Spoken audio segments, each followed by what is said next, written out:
This presentation is about finding a purpose, intentional living. And as you'll see, I'm the president, co-founder, and chief insights officer at Intentional Insights. So it's kind of a new organization that we've created. There are a number of participants in this organization here. And it's an organization that's devoted to helping people refine and reach their goals through transforming academic research on rational thinking, emotional intelligence, and other disciplines into practical, easy-to-use tools on an everyday level. We try to deliver this content in a friendly and engaging manner that helps create cognitive ease for everyone and helps them really get this information and apply it very easily to their everyday lives. One of the big questions of our everyday lives is finding purpose and meaning. And that's a huge question for all of our lives. How do we actually find purpose and meaning in our lives? And it's a deep question that I hope you will enjoy engaging with me on this journey together during this presentation, and will help shed some light on this question, even more than I'm sure many of you already have done in your private research and exploration of this topic. So let me first talk about what this program will look like, and then we'll get into the program itself. So first, we'll talk about some research and some thinkers on finding purpose and meaning in life. Then, purpose and meaning from an evidence-based perspective. And then, how do you as an individual find purpose and meaning in life? So in this point between the broad framing of the question and the strategies, there will be a break when you can take snacks and kind of also work on some of the stuff that I've handed out, the worksheets that I've prepared. All right, so first I want you to take 30 seconds and within yourselves think about an answer to the question of what is the meaning of life? How do you perceive the meaning of life? 30 seconds.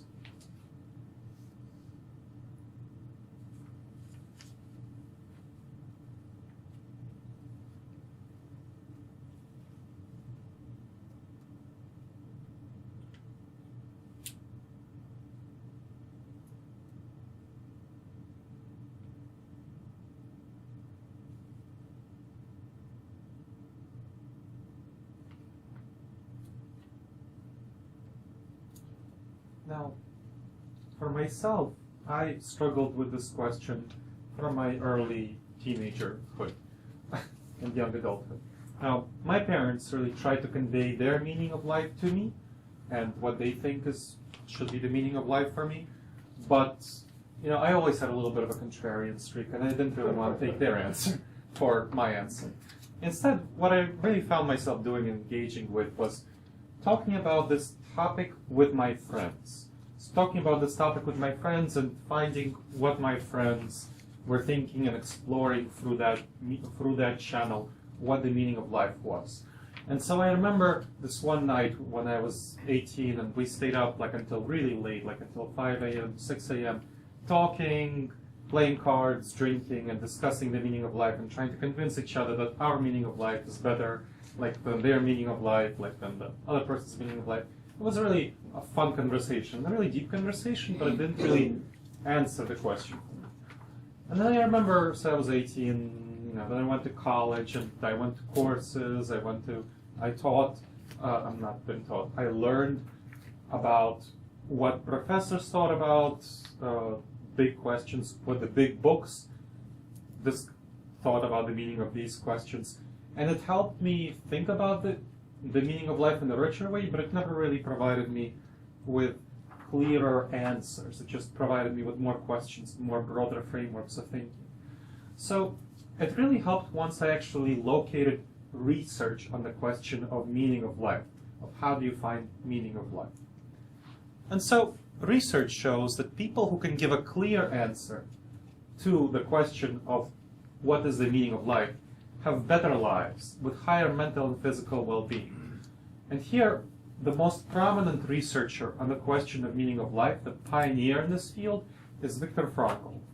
And he was a Viennese psychiatrist, a Jewish Viennese psychiatrist who lived through the Holocaust concentration camps. And he both did research and described the experience and treated people in the Holocaust concentration camps while he was a prisoner himself and afterward. And he found that those who gave a clear answer to this question were most likely to survive in the camps. And he conducted research, like I said, demonstrating this, and he published it in his most important book, Man's Search for Meaning. So Man's Search for Meaning is his most important book that he published about this question. And it's a 1964 book. You want to check it out? It's a great book. And and this is throughout the slideshow. The citations for the statements that I make will be right here. Now, research also shows something else, that clear and strong sense of meaning and purpose in life correlates with religion. So the religious people tend to have, on the whole, on average, greater sense of meaning in life. Now, religion gives clear answer to the sense of meaning and purpose in life, and basically says that the meaning and purpose of life is to be found in God and pursuing God. So, for example, a prominent thinker, a recent Protestant really prominent thinker, is Karl Barth, and he talks about in his book Epistle to the Romans that the true meaning of life is to be found in Christ. A more popular one, less deep one, but you might have heard of Rick Warren's book, The Purpose-Driven Life. He's a big megachurch leader, and so he is a prominent, more popular writer in this question.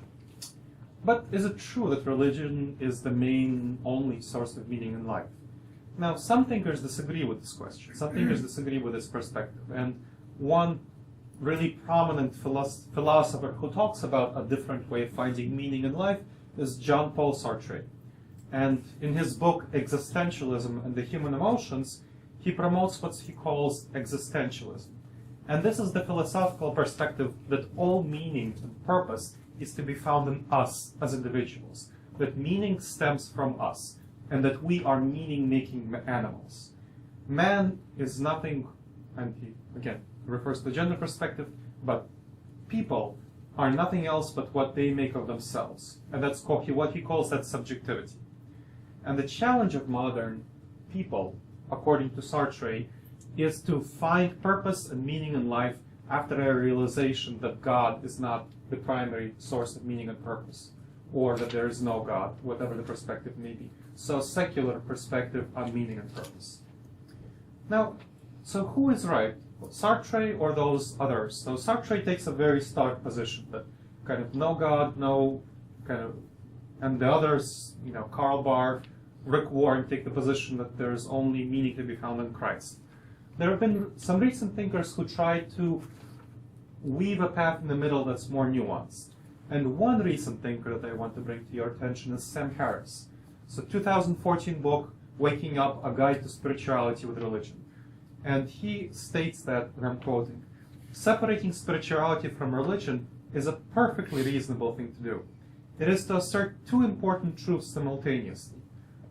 Our world is riven by dangerous and religious doctrines that all educated people should condemn, and yet there is more to understanding the human condition than science and secular culture generally admit. So really kind of a more nuanced perspective. And meaning and purpose in life fall within that realm of spirituality that Sam Harris talks about. So what does the actual research show in this question? Well, the research shows that the important thing is simply to have a sense of purpose, not the source of the purpose. So going back to Frankl, his research suggests that the crucial thing for individuals surviving and thriving in the concentration camps and in their everyday lives is to develop a personal sense of individual meaning and confidence also in a collective purpose and meaning for society as a whole. And he calls this the will to meaning. That's his phrase, Frankl's phrase. And he helped people find purpose and meaning in their own lives. He did so by helping prisoners and then patients in his private practice afterward remember their joys, their sorrows, their sacrifices and their blessings, and thus the meaningfulness in the lives that they already lived. So they're in their past experience, finding meaning, a personal sense of meaning in their past experience. And according to Frankl, people can find meaning in any situation they find themselves. And for example, due to his concentration camp experience, he drew attention to the importance of finding meaning and purpose in suffering and tragedy as testimonies to human courage and human dignity. So that's Frankl's perspective. Now, let's think about other societies in the contemporary United States. People who live in societies with less religious predominance than the contemporary United States, they don't necessarily experience a lesser sense of meaning and purpose at all. And either today or in the past. We can go to societies such as ancient Greece and Rome. We can go to societies such as Enlightenment era Europe. We can go to socialist states, which are very recent, modern, contemporary societies, or even contemporary Europe, especially Northern and Central Europe, which have much less religious predominance than the contemporary United States. Now, many contemporary poorer countries have a greater average sense of meaning and purpose than those in rich countries.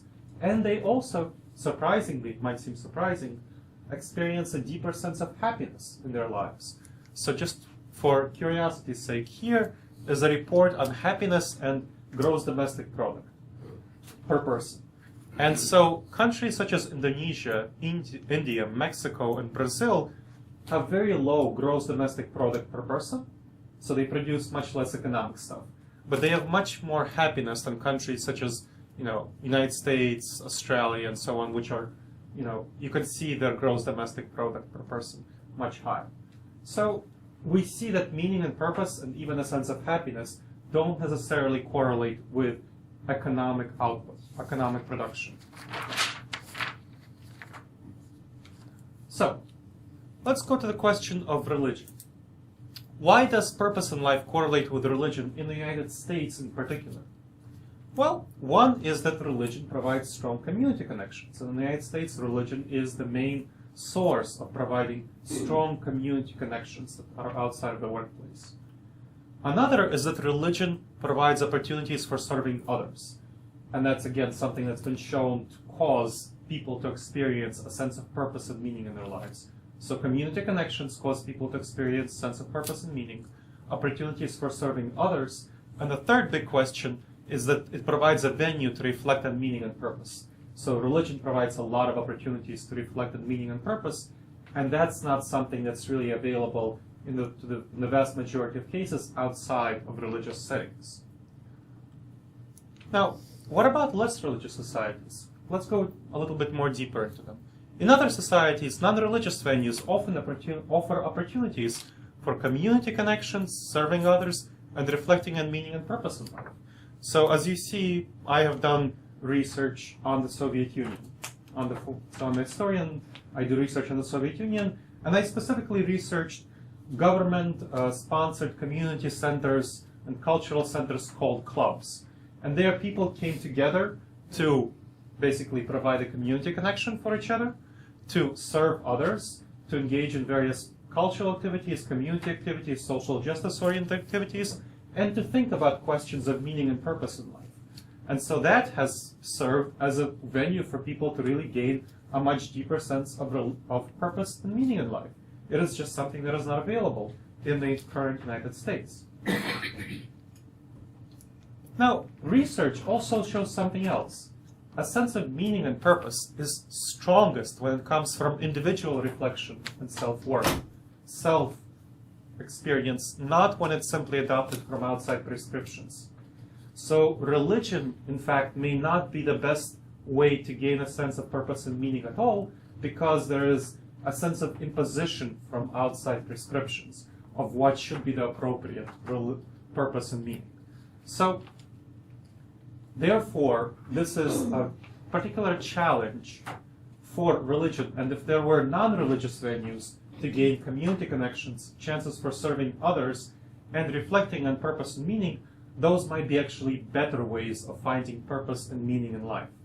But there are really very few explicitly non-religious venues to talk about purpose and meaning. And UU-ASH, this group here, provides definitely one source of doing that. And the Unitarian Universalist Church as a whole provides non-explicitly religious, non-explicitly God-oriented venue for doing that. Another venue for doing that is the organization that we just launched, Intentional Insights. It's devoted to reflecting on this question, meaning and purpose, and many, many other questions through research-based strategies. As you can see in this workshop where all the stuff that I talk about is cited on academic studies, on research-based studies. And so this workshop combines the three main senses of purpose and meaning of how you gain purpose and meaning in your life. So this workshop itself embodies how you gain purpose and meaning. You reflect on your sense of purpose and meaning through this workshop. You do so in the community setting with others, and you help others find a sense of purpose and meaning in the discussion afterward, which we will have, and you will discuss that. So you'll help others as well. And this presentation is just one of many types of offerings from Intentional Insights. And we offer workshops, online resources with evidence-based strategies for how to individuals, teams, and organizations can achieve your goals, make effective decisions, manage relationships, minimize stress, improve well-being, and a whole variety of other beneficial activities. And Brenda has agreed to read a brief quote from some feedback from forms we distribute at our workshops, like the one you'll be filling out later as part of this workshop. Brenda, would you please be willing to read that? Sure. If you can come up here, so yes, and if you can come here so that the video camera can capture you. I really enjoyed the workshop. It helped me to see some of the problems I may be employing in my thinking about life and other people. Something I gained from this workshop are tools to help me be a less stressed out person. I have gained a new perspective for attending the workshop. In order to be more analytical, I have to take into account that attentional bias is everywhere. I can now further analyze and make conclusions based on evidence.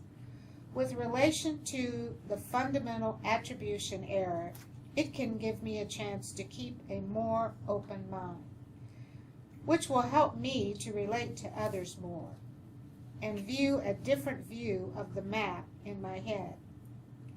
From this workshop, I have gained the knowledge of how to better assess the conflicts in a situation and how to resolve the issues. The benefits of this workshop for those who participate can include greater self-awareness, greater strategic planning, and greater satisfaction with life. Thank you so much, Brenda. Welcome. So, how do you, as an individual, find purpose and meaning in life? Well, again, sorry, there's no objective purpose and meaning in life. It all comes from individual purpose meaning making, from individual meaning making. And so there are three strategies for doing so, like I said, reflecting on one's sense of meaning and purpose, doing so in a social setting, and helping others find meaning and purpose in life. So those are three very, very specific, broad strategies for doing so. And here is a specific strategy. You will take the purpose and meaning questionnaire that is that I have handed out to you. It's one of the three forms you should all have. And I hope you all have pens. So a bunch of pens back here if you'd like. Yes, there's a bunch of pens. I handed them out earlier. So please make sure that you have a form and take your time to fill out the questionnaire. Right now is a very appropriate time to take David, 10-minute break? Sure. 10, 15, let's say just over 10 minutes. No rules. Yes. Take some time, fill out the questionnaire, get some food, socialize with others. So this is an opportunity to take the break that David was talking about. And we'll resume at 8 o'clock, so in 12 minutes. Okay, please. You've all taken the purpose and meaning questionnaire that I developed. And you've taken a look at it and you've thought about it. And I would suggest that you, again, like the questionnaire suggested, you have taken a look at it, you have discussed your answers with others, your thoughts with others. This was a wonderful opportunity. And this is something to think about doing multiple times, revising multiple times at home. So taking a look at it and revising it multiple times. I will later pass around the sign-up sheet where you can sign up for further content, and I would be happy to email you a copy of this questionnaire for you to look at and use for yourself for your own purposes, as well as a copy of this presentation notes so you can learn from it more. Okay, great. So let's talk about let's talk about specific strategies for how you can find evidence-based ways to help yourself create a sense of meaning and purpose in your life, or a greater sense of meaning and purpose. And we'll take a look at the other worksheet. So this was the questionnaire. Take a look at the worksheet now and follow along. I will give you some time closer to the end after I work through all these questions for you to fill it out individually, and then there will be a group discussion session where you will again have a chance to discuss everything with others. So again, individual work later. You can take notes as I go along, and then discussion with others. So, first strategies, highest order goals. Now, it's not really possible, again, to objectively answer what is the meaning of life. The only question that it is reasonable, rational, intentional to ask is, what is the meaning of life for me? What is the purpose of life for me as an individual? So, and you can get to that through figuring out your highest order goals. It's the first step to figuring out that meaning of life.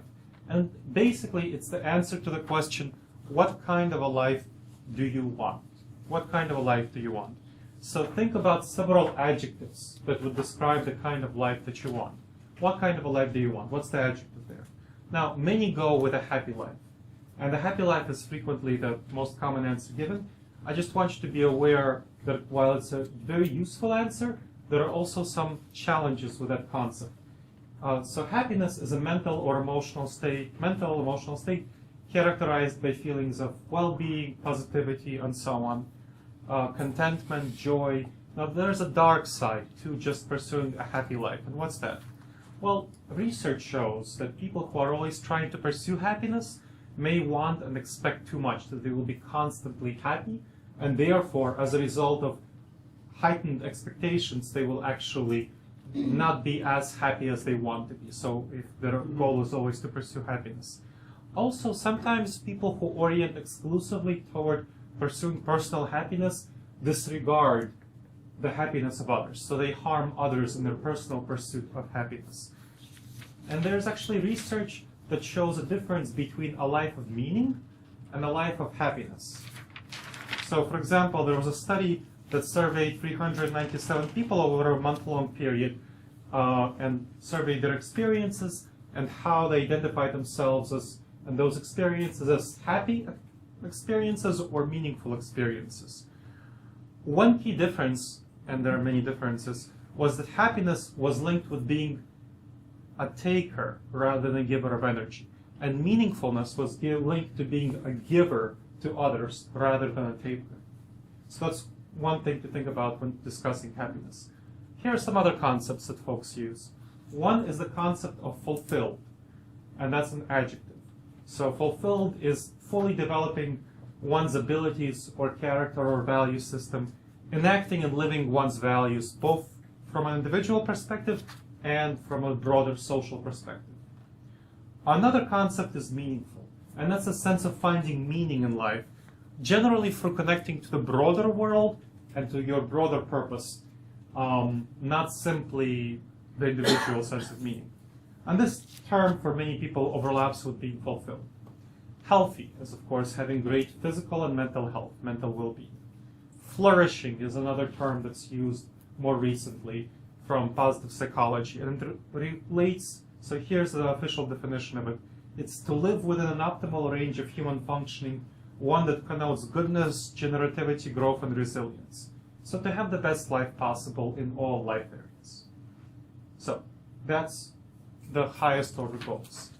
Now, purpose. Next one. What is my purpose in life? Now, many organizations, as you know, have a vision statement. So the vision statement of Intentional Insights is to help create a world where individuals, organizations, and governments rely on research-based strategies to evaluate reality clearly, make effective decisions, and enable all people to live optimally happy, healthy, fulfilling, and flourishing lives. So that's the organizational vision statement, which a number of people here are participants within. Now, as you as an individual can also create a purpose statement for yourself. And it's basically going to be an elaboration on the highest order goals that you wrote out. So, what you basically do is you take each of the adjectives and write out a sentence that defines what that adjective means for you. For me, sentences work well. Other people may use bullet points, whatever format you prefer. So let me give my example. So happiness to me, and again, sentences work for me, means creating the kind of life that provides moderate but systematic regular stimuli that cause me to experience satisfaction, contentment, and joy on a daily level. So that's, and in the long term as well. So that's happiness for me. Fulfillment for me means constantly improving my understanding of my world and myself and sharing my knowledge with others in order to help them understand their view of themselves and the world as a whole while benefiting society from my actions. So that for me is fulfillment. That's how I am fulfilled. And flourishing, my third term, for me means knowing that I rely intentionally on research-based, evidence-based strategies adapted to my own preferences to pursue constant improvement and optimization to ensure that I live the best life possible now and in the future. So that is my purpose statement. And developing your own purpose statement is a very functional way of gaining greater meaning and purpose in life. Next, purpose, person I want to be. So how do you actually get to living your purpose? Well, that's figuring out the person that you want to be. And that's where you define several characteristics that would connect your purpose to the person you want to be and the kind of values you espouse. So how would you characterize yourself? So I want to be a person who's really very well developed and constantly improving in his and my self-awareness, self-management, mindfulness, thoughtfulness, and intentionality. So those are my 5 characteristics. That's my personal take on it. So develop whatever characteristics work for you in this question.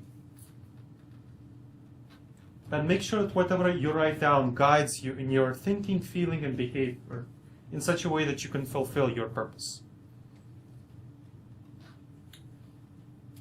The next strategy is to live intentionally. To become the person you want to be, what steps can you take in your everyday life to live intentionally? So that's connecting the qualities and characteristics you want to develop, you're trying to develop, to your everyday life. Now, we know that we're not stuck with our current sense of self. We can intentionally change ourselves into being a better person, being more of the kind of person we want to be.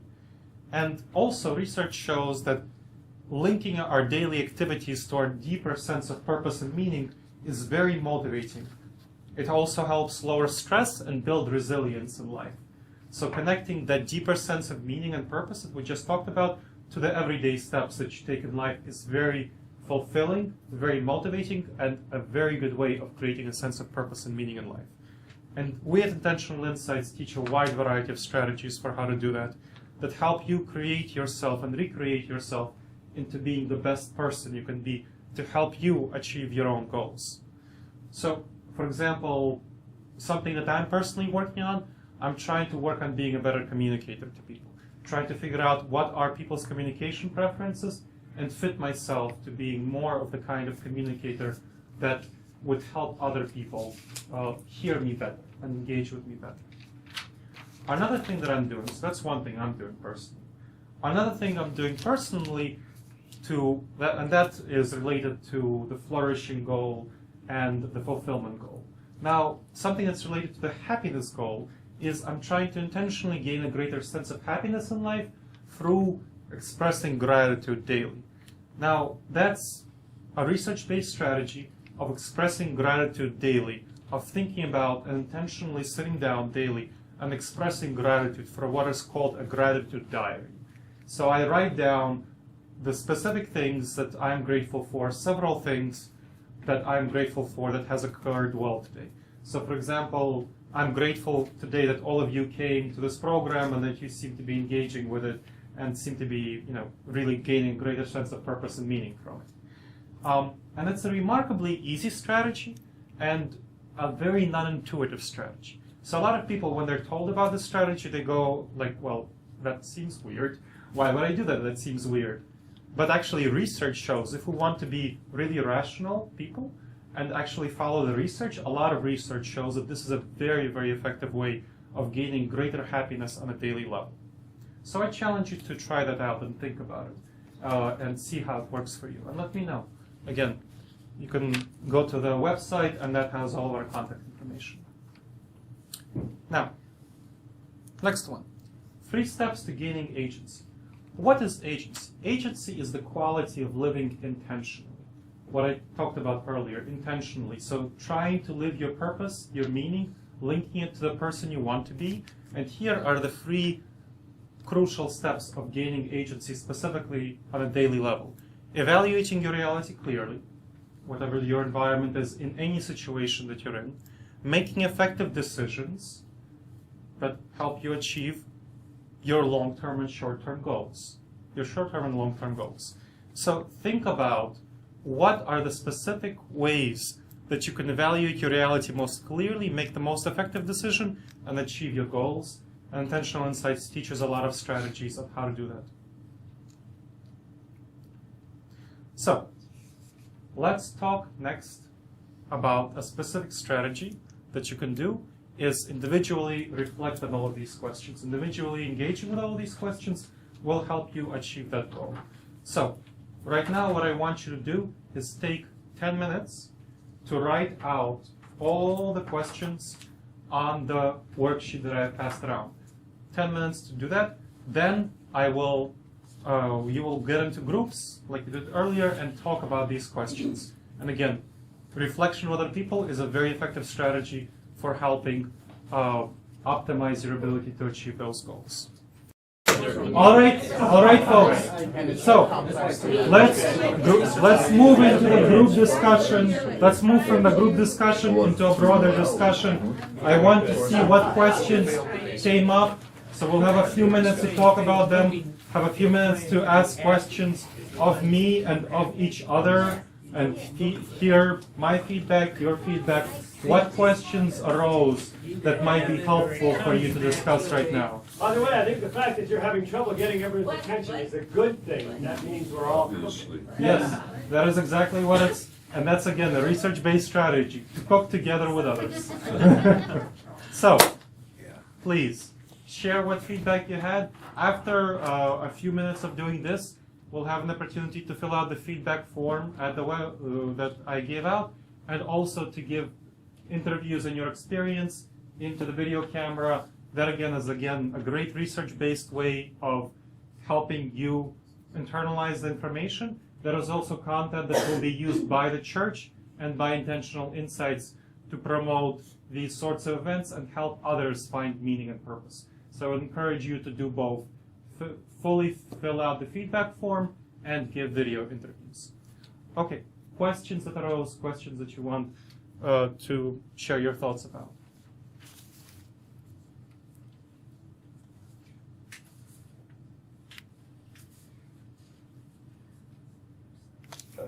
Everyone's clear on anyone? Everyone has a very clear sense of meaning and purpose in life.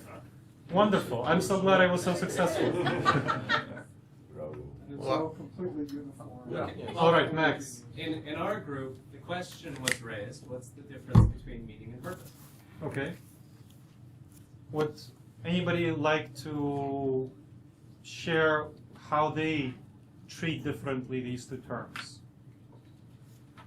Or if it makes any difference to them whatsoever? We presume he came up with an answer to that. No. What did your group think about this?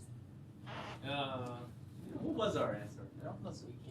We talked about how words are sometimes misleading, and how sometimes 2 different words can mean the same thing. Yes. And that when we think about questions of fulfillment and flourishing and all these concepts, we need to be very clear to ground out the terms that we use. So the words purpose and meaning can mean the same things, or they can mean different things depending on the context.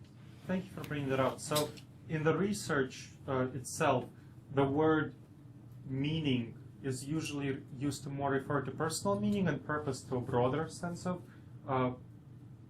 meaning, individual meaning, and connection with others.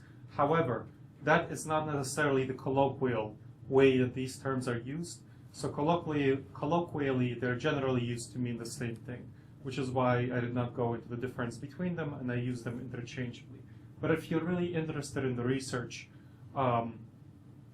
send me an email about that, and I can send you some specific articles that talk about the difference in the way researchers use these terms. Yes, please. Well, and we had a similar problem that between meaning and purpose. One of the things we talked about with meaning was to go back to the very biological aspect of what is the goal of the organism. Well, it's to procreate and pass the genetic material on to a future generation. And then when you started to then add a human context to it, all of a sudden it threw you into purpose. Okay, interesting. That's So- an interesting perspective. All Okay. of a sudden it was what? Purpose. So certainly one of the goals of finding meaning and purpose and having a clear answer to that is to survive and thrive better. So that is something to think about as a beneficial way of actually looking for meaning as well as for purpose. And that is a research-based strategy for how to have a better life. Well, and it's the floor. Yes, So then you build on top of that. that's right. And we got off into a number of tangents, and I'm not sure we got much further than point two. No, that's fine. That's why it's for you. And that's the last part is for doing stuff at home. So revising the stuff at home, again, I passed around the sign-up sheet. You can email, and I'll be glad to send you a copy of all of this so that you can work on it at home. Other questions and thoughts that you had want some clarification?